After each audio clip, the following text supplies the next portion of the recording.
অগ্নিমূল্যের ছ্যাঁকায় এবার মহার্ঘ হলো ডিম।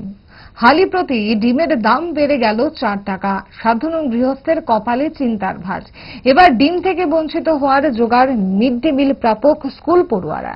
ব্যবসায়ীদের অভিমত, রাজ্যের স্থানীয় ডিমের যোগান তলানিতে। ভিন রাজ্যে যেমন পাঞ্জাব, হরিয়ানা, অন্ধ্রপ্রদেশ থেকে ডিম আমদানি করেও সামাল দেওয়া যাচ্ছে না।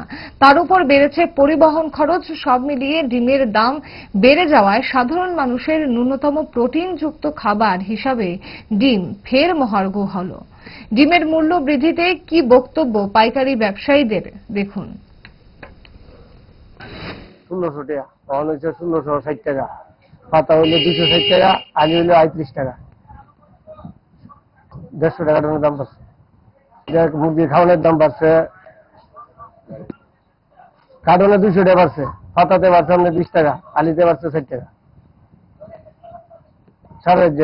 সারা ভারতবর্ষে এরকম, রাজ্যে না, ভারতবর্ষের থেকে খাওয়ানোর দাম বাড়ছে, ক্রিমের দাম বাড়ছে, প্রোডাকশন কমে আছে। রাজ্যের মানুষের খাওয়ানো হইতো না, তো স্কুলে মিড ডে মিল করতে দিব, স্কুলে করতে দিব। পাতায় ধরেন প্রতি পাতা থেকে 30 টাকা, আর আলিয়া মনে হয় 4 টাকা পাচ্ছে, 4 টাকা 5 টাকা দিতে পারছে। মালিকরা কইতেছে জায়গার দাম কম, এবার রাস্তাঘাট একটু খারাপ আছে, জায়গার দাম বেশি, আর রাস্তাঘাটের অবস্থা খুব খারাপ, আইতে একটু সমস্যা হইতেছে। অন্ধ্রপ্রদেশ, পাঞ্জাব, অন্ধ্রপ্রদেশ, পাঞ্জাব, ত্রিপুরার যে বেশিরভাগ দিন হচ্ছে অন্ধ্রপ্রদেশ, পাঞ্জাব, 2 দেশ থেকে আইতেছে।